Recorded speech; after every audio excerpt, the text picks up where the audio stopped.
Hello guys, तो कैसे हैं आप लोग। उम्मीद करते हैं अच्छे होंगे। तो मेरे चैनल पहली बार आए तो चैनल को सब्सक्राइब जरूर कीजिएगा और कहानी पूरा ज़रूर सुनिएगा। बहुत समय पहले की बात है। एक छोटे से गांव में राधा नाम की एक लड़की रहती थी। राधा की सादगी और खूबसूरती पूरे गांव में प्रसिद्ध थी। वह हमेशा अपनी माँ के साथ खेतों में काम करती और परिवार की देखभाल करती। उसकी माँ एक शानदार नज़रिया और साहस की मिसाल थी।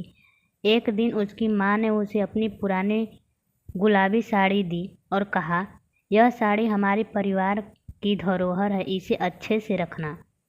राधा ने साड़ी को बहुत ही स्नेह से संभाल कर रखा। वही साड़ी उसकी माँ की थी और उससे भी पहले उसकी दादी की।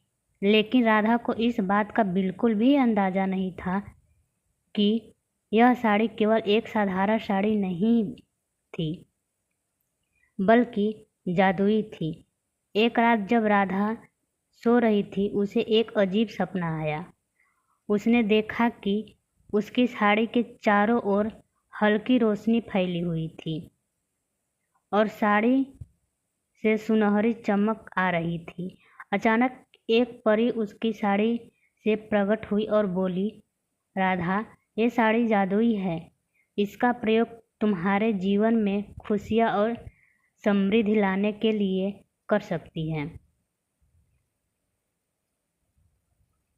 सुबह उठते ही राधा ने अपनी माँ से इस सपने के बारे में बताया, लेकिन उसकी माँ ने इसे सिर्फ एक सपना मानते हुए कहा, राधा, यह सिर्फ तुम्हारी कल्पना हो सकती है, परंतु अगर तुम्हें विश्वास है तो इस साड़ी को पहनने में कोई हर्ज नहीं है। राधा ने उस साड़ी को पहन लिया और उसके बाद जो हुआ वह वाकई में आश्चर्यचकित करने वाला था। जब वह खेत में काम करने गई तो वह हर पौधे को छूने से तुरंत फल और फूल से भर गया।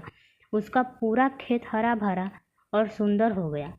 गांव के लोग ये चमत्कार देखकर अचंभित हो गए और राधा की खूब तारीफ करने लगे। कुछ समय बाद गांव में सूखा पड़ा, सारी फसलें बर्बाद हो गई और लोग बहुत परेशान हो गए। गांव के बुजुर्ग राधा के पास आए और उसे कहा, राधा, तुम्हारी साड़ी में जादुई ताकत है, क्या तुम हमें बचा सकोगी? राधा ने सोचा और कहा, मैं कोशिश जरूर करूंगी। राधा ने अपनी साड़ी पहनकर खेतों में जाए, सारी जमीन पर हाथ फेरा। अचानक आकाश में बादल छा गए और बारिश शुरू हो गई। पूरे गांव में खुशी की लहर दौड़ गई। सभी ने राधा को धन्यवाद दिया और उसकी साड़ी की खूब तारीफ की। गांव के राजा को भी इस चमत्कार के बारे में पता चला। राजा ने राधा को अपने दरबार में बुलाया और सम्मानित किया।